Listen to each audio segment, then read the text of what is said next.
is not here to comfort you. It is here to strip weakness out of your mind. Right now, your emotions are controlling your reactions, your decisions, and your future. Every time you get angry, offended, desperate, or defensive, you lose power. Emotional detachment is not coldness. It is control. If you do not learn how to detach, people will continue to manipulate you, circumstances will continue to shake you, and life will continue to feel heavier than it should. Stay with me. Because by the end of this audiobook, you will either master emotional detachment, or you will finally understand why weakness has been costing you everything. Emotional reactions are a form of weakness. Let's start with a truth most people refuse to face. Every emotional reaction you display is information, and information is power. When you react emotionally, anger, defensiveness, anxiety, offense, you are teaching the world exactly how to control you. You are giving away leverage.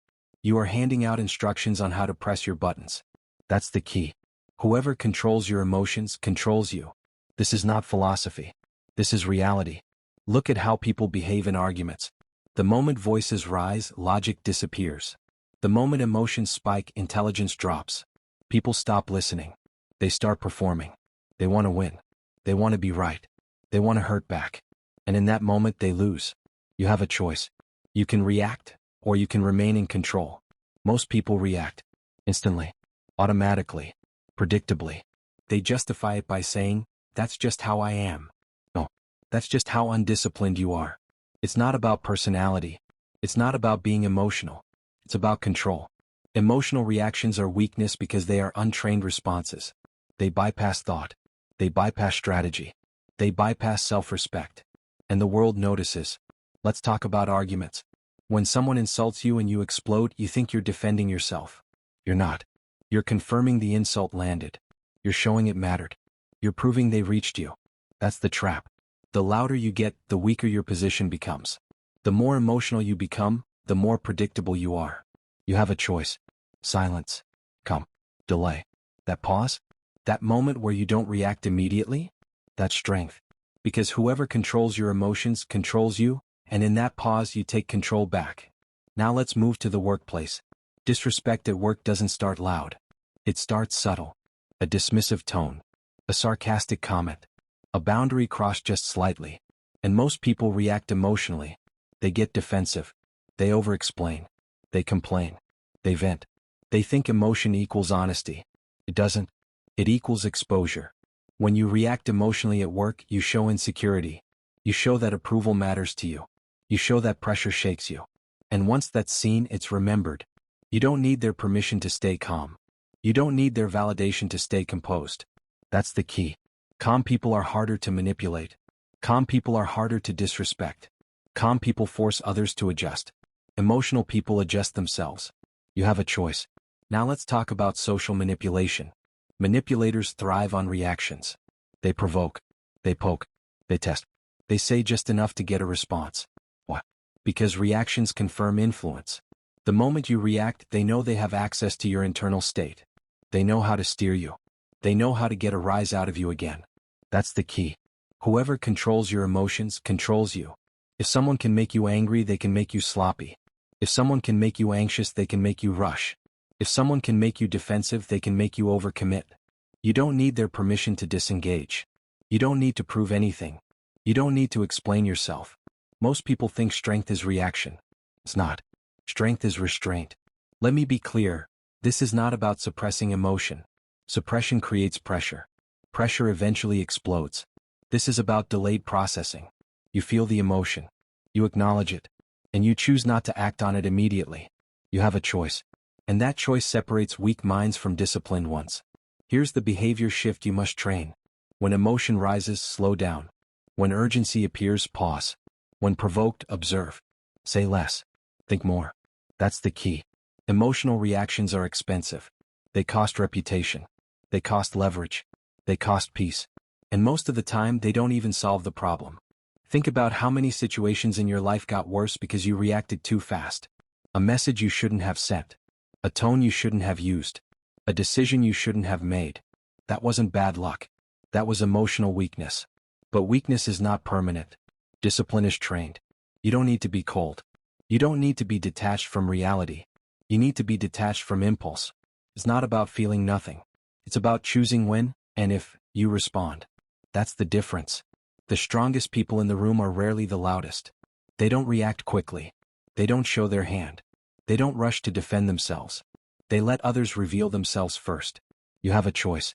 Start treating emotional reactions as liabilities, not expressions of authenticity. Start seeing calm as a weapon, not a weakness. Because every time you stay composed under pressure, you gain something invisible but powerful: control. And control compounds. People stop testing you. People become cautious around you. People respect what they cannot shake. That's the key. Whoever controls your emotions controls you.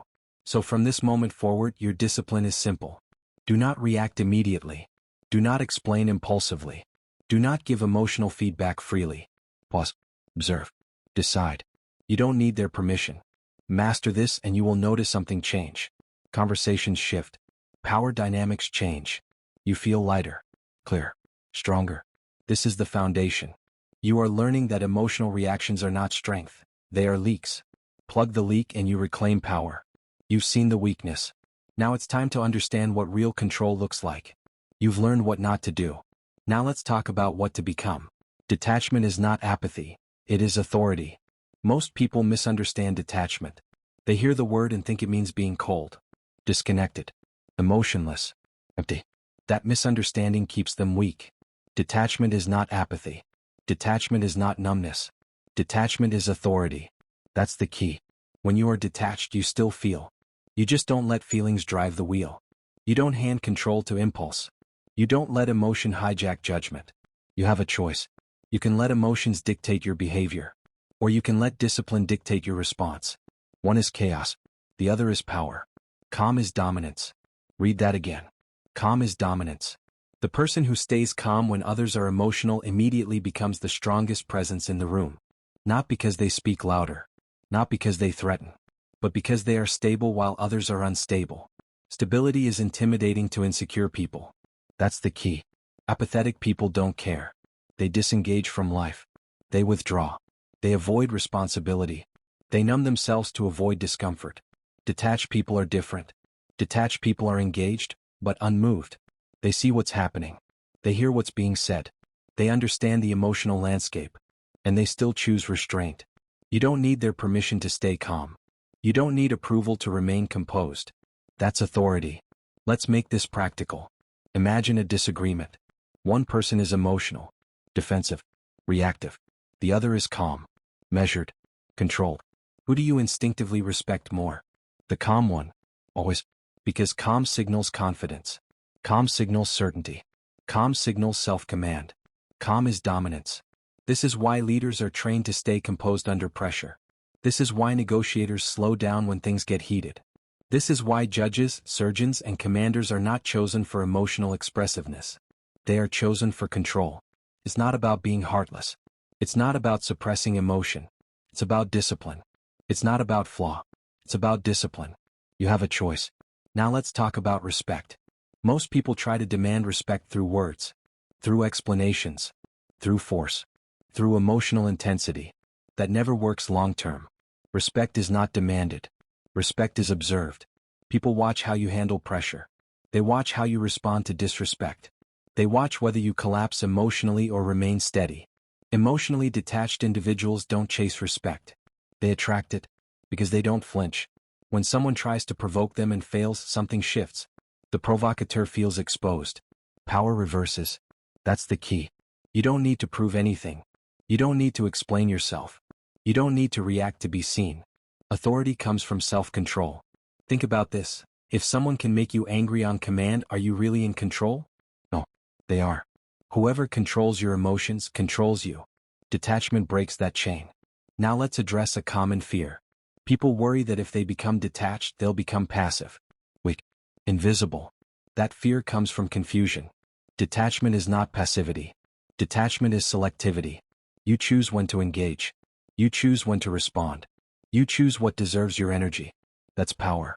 Reactive people respond to everything. Detached people respond to what matters. You have a choice. Here's a behavioral shift you must practice. When emotions rise, do nothing, at first. Not forever. Not avoidance. Just delay. That delay is everything. That pause gives you authority over yourself. And self-authority always comes before authority over others. That's the key. Emotionally detached people command respect without asking for it because they are not seeking emotional outcomes. They are seeking effective ones. They don't want to win arguments. They want results. They don't want validation. They want alignment. They don't want to be liked. They want to be solid. And solidity is rare. Most people are emotionally porous. Everything leaks in. Opinions, insult, praise, pressure. Detached people are sealed. They observe. They process. They decide. Calm is dominance. Notice how people behave around someone who never reacts impulsively. They become cautious. They measure their words. They test less. Why? Because unpredictability scares manipulators. And emotional detachment makes you unpredictable, not in behavior but in reaction. They don't know what will move you. That's authority. You don't need their permission to be steady. You don't need validation to remain calm. This is not about being superior. It's about being self-governed. You have a choice. Start seeing emotional detachment as strength training for the mind. Every time you pause instead of react, you are lifting weight. Every time you stay calm under pressure, you are building authority. And authority compounds. People begin to defer. People listen more closely. People stop testing boundaries. Not because you demanded it, because you embodied it. That's the key. Detachment is not shutting down. It's standing firm. It's saying, I feel this, but it doesn't control me. And when emotion stops controlling you, something powerful happens. You begin controlling your life. Decisions improve. Relationships stabilize. Focus sharpens. Because clarity lives where chaos doesn't. You don't need their permission to change this. You don't need approval to become disciplined. You have a choice. Remember this. Apathetic people escape life. Detached people master it. Calm is dominance. Let that sink in. You've learned the difference. You've seen the power. You understand that detachment is authority, not emptiness. Now it's time to remove one of the biggest leaks of authority most people never notice. You've built inner control. Now let's eliminate the behavior that gives it away. Stop explaining yourself to people who don't care. Most people don't lose power loudly. They lose it slowly. Sentence by sentence. Explanation by explanation. Every time you over-explain yourself, you are not being clear. You are being afraid. That's the key. Over-explaining is not communication. It is a confession of insecurity.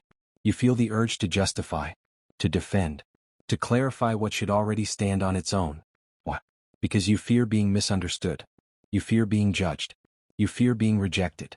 And fear makes people talk too much. You have a choice. You can explain to feel accepted. Or you can stand firm and let understanding follow, or not. Power does not beg to be understood. Read that again. Power does not beg to be understood. People who are confident in their decisions do not chase approval. They do not rush to explain themselves to people who have already made up their minds. Over-explaining happens when you care more about how you are perceived than about what is true.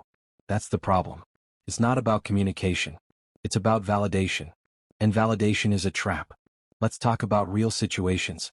In conversations, when someone challenges your choice, your instinct might be to launch into reasons. Logic. Background. Context. Emotion. You think more information will earn respect. It won't. If the person genuinely cares, they will ask questions. If they don't, no explanation will satisfy them. That's the key. People who don't care are not confused. They are resistant. And resistance is not solved by explanation. It is solved by finality. Silence often communicates more authority than 1,000 words. Think about this. When you see someone calmly say, "This is my decision," and stop talking, what do you feel? Certainty. When you see someone talk endlessly, filling the space, justifying every detail, what do you feel? Doubt. Power does not beg to be understood. You don't need their permission to stand by your choices. You don't need approval to stop talking. That's the key. Now let's look at over-explaining at work. You present an idea. Someone questions it, not to understand but to test you. If you panic and over-explain, you lose ground. You signal uncertainty. You invite further challenge. But when you pause, respond briefly, and stop, you change the dynamic. Short answers signal confidence. Long explanations signal insecurity. It's not about arrogance. It's about discipline. It's not about flaw. It's about discipline. You have a choice. Now let's talk about relationships. Over-explaining in relationships often comes from fear of abandonment. You want to be seen as reasonable. Good. Fair. So you explain your intentions, your feelings, your logic, over and over again. But when someone truly respects you, they don't require justification for your boundaries. They accept them. And when someone doesn't respect you, no explanation will fix it. That's the key. Silence is not avoidance. Silence is clarity. Silence says, I know who I am. Silence says, I trust my decisions. Silence says, I don't need to convince you. You don't need their permission to stop explaining. Here's the behavioral shift you must train. When you feel the urge to explain, pause. Ask yourself one question. Is this explanation for understanding or for approval? If it's for approval, stop. You have a choice. You are not required to defend every decision. You are not obligated to justify your boundaries. You are not responsible for managing other people's comfort. That responsibility weakens you. Power does not beg to be understood. Notice how leaders speak. They are brief, clear, direct. They don't ramble. They don't overqualify. They don't apologize for certainty. They say what needs to be said and stop. That stopping point is where authority lives. Overexplainers talk past their own power. They dilute it. Because the more you explain, the more openings you create for doubt, debate, and manipulation. Silence closes those openings. That's the key. This doesn't mean you never explain. It means you explain once, clearly, and then you move on. No repetition. No emotional pleading. No defensive tone. You don't need their permission. Start practicing restraint in speech. Shorten your responses. End conversations sooner. Leave space. That space will feel uncomfortable at first. Good. Discomfort is where discipline grows. You have a choice. Fill the silence with insecurity, or let silence work for you. Because silence forces others to confront their own discomfort, their own assumptions, their own lack of control. And people respect that, even if they don't admit it. Remember, people who value you don't require explanations.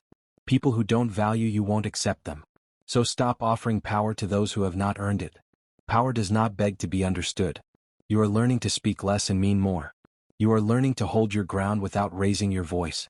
This is emotional detachment in action. And it changes everything. You've removed emotional reaction. You've built calm authority. Now you've sealed one of the biggest leaks of power, over-explaining. But there's another leak. A critical one.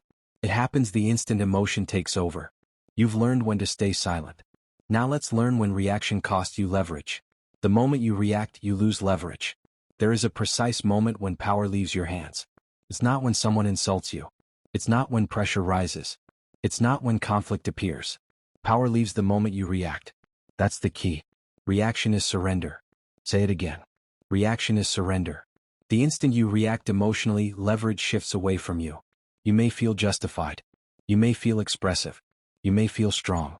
But strategically, you just lost. You have a choice. You can react, or you can retain leverage. Most people confuse reaction with strength. They believe fast responses show confidence. They think intensity equals authority. It doesn't. It equals exposure. When you react, you reveal urgency. You reveal attachment. You reveal that the situation, or the person, has access to your internal state. And once access is granted, control follows. That's the key. Reaction is surrender. Let's break this down with real situations. Start with relationships. In personal relationships, emotional reactions are often framed as honesty. I'm just expressing how I feel. But uncontrolled expression is not honesty, it's leakage. When one person reacts emotionally and the other stays composed, the power dynamic tilts immediately. The reactive person wants resolution now. The calm person can wait. And whoever can wait longer controls the outcome. That's leverage. If you react with anger, desperation, or fear of loss, you communicate dependency. You communicate that the outcome matters more to you than to them. That's not balance. That's surrender. You have a choice. Pause instead of react. Breathe instead of speak. Delay instead of chase. That delay restores leverage. Now let's talk about negotiations. Negotiation is not about who speaks best. It's about who needs the deal less. When you react emotionally in a negotiation, by pushing, defending, or rushing, you expose need. Need destroys leverage. The calm negotiator listens. They don't rush to fill silence. They don't respond to pressure with pressure. They let the other side show their hand first. Reaction is surrender. Silence forces the other party to move. Reaction moves you. That's the difference. You don't need their permission to slow down. You don't need approval to pause. That's the key. Now let's talk about online conflicts. Social media thrives on reaction. Algorithms reward outrage. People provoke for attention. When you react emotionally online, you give exactly what was requested. Engagement. You think you're defending your position. You're actually feeding the system. And worse, you're training yourself to be reactive. Online reaction spills into real life. It shortens patience. It weakens focus. It conditions impulsivity. Reaction is surrender. You have a choice. You can scroll past. You can stay silent. You can disengage. Silence online is not weakness. It's discipline. Now let's zoom out. Why does reaction always cost leverage? Because reaction collapses time. It forces immediacy. And immediacy favors the provocateur. The person who triggers you wants you to act now. They want to bypass your thinking. They want to pull you into their frame. Reaction accepts their frame. That's surrender. Non-reaction creates your own frame. That's control. It's not about flaw. It's about discipline. You have a choice. Here's the behavior you must train. When something triggers you, do nothing, at first. Not forever. Not avoidance. Just delay. Count to 10. Step away. Breathe. That delay breaks the trigger response loop. And once the loop is broken, leverage returns to you. That's the key. Emotion doesn't disappear immediately, but urgency does. And urgency is what causes mistakes. Think of how many bad decisions were made under emotional urgency. Messages sent too fast. Words said too harshly. Commitments made too soon. Reaction creates regret. Discipline creates options. Reaction is surrender.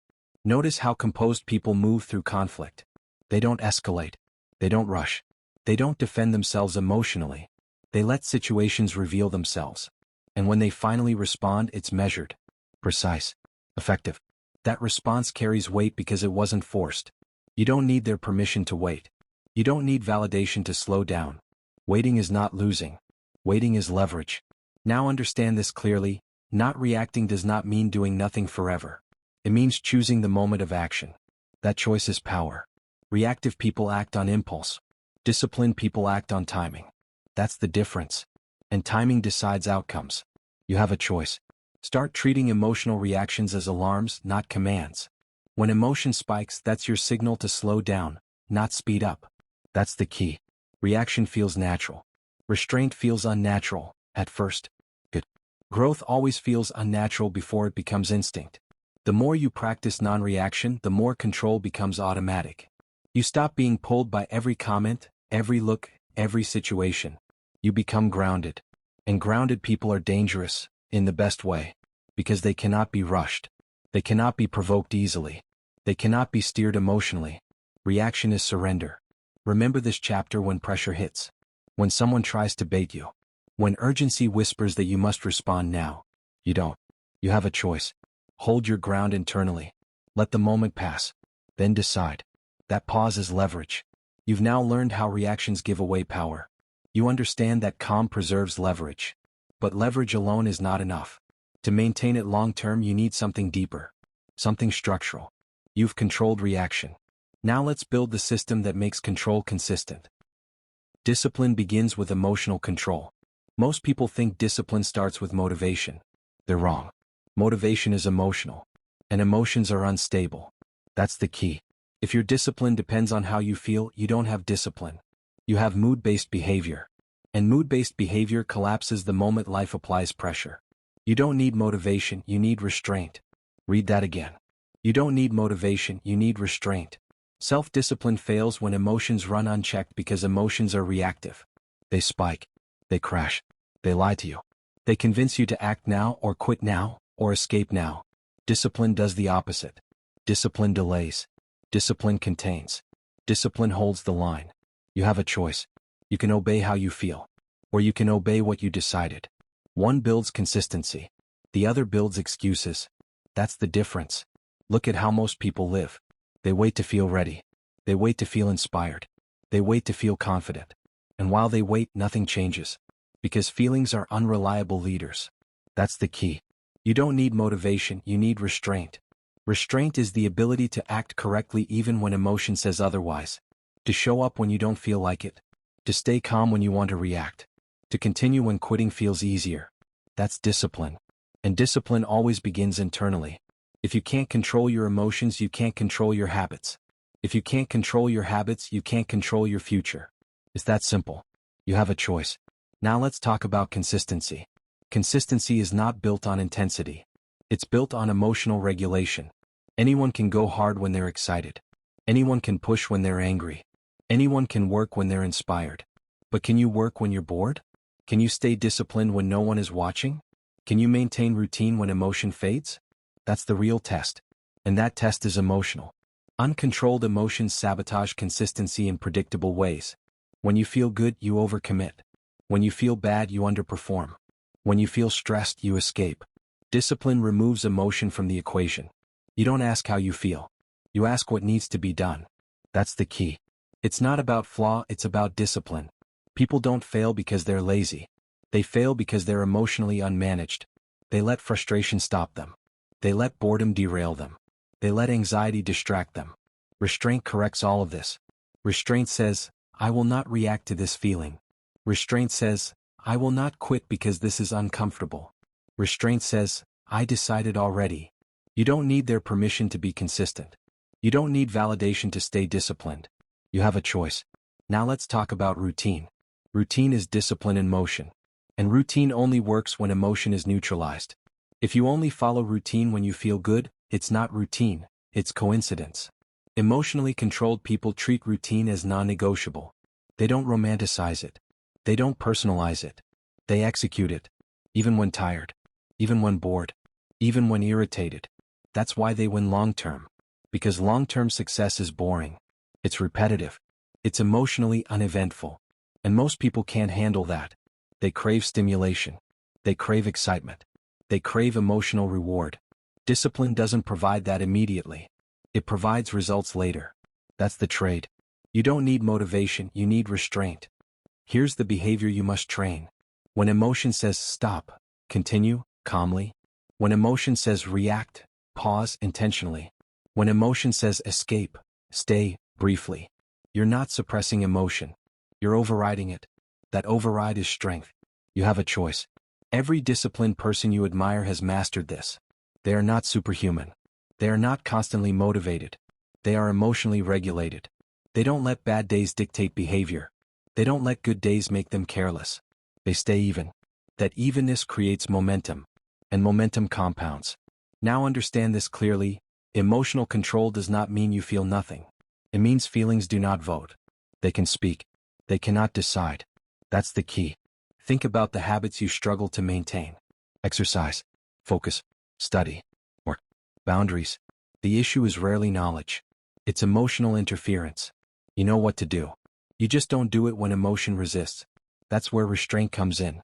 Restraint is the bridge between intention and outcome. You have a choice. When frustration appears, do you quit, or do you continue calmly? When boredom appears, do you distract, or do you stay focused? When discomfort appears, do you escape, or do you endure briefly? Those small decisions build discipline. And discipline builds identity. You stop seeing yourself as reactive. You start seeing yourself as reliable. That identity changes everything. Because once you trust yourself, you stop negotiating with weakness. You don't argue with emotion. You don't justify delay. You act. That's the key. It's not about flaw, it's about discipline. Stop waiting to feel ready. Stop waiting to feel confident. Stop waiting to feel motivated. Those feelings may come, or they may not. Your actions cannot depend on them. You don't need their permission to be disciplined. You don't need approval to stay consistent. You have a choice. And that choice, repeated daily, builds a calm, controlled, unbreakable structure inside you. You are no longer driven by emotion. You are guided by decision. That's mastery. You've learned that reaction costs leverage. You've learned that calm creates authority. Now you've learned that discipline is impossible without emotional control. But control is not just about restraint. It's also about awareness. You've learned how to hold steady. Now let's learn how to observe without absorbing. Emotional detachment is not something you wait to feel. It is something you choose to practice. Every time you pause instead of react, you reclaim power. Every time you stay calm instead of emotional, you grow stronger. Every time you say less, you control more. Weak people react. Strong people respond. Elite minds remain unmoved. From this moment forward, your challenge is simple. Do not react immediately. Do not explain unnecessarily. Do not give your emotions away cheaply. Master emotional detachment daily, or accept being controlled for life. The choice is yours.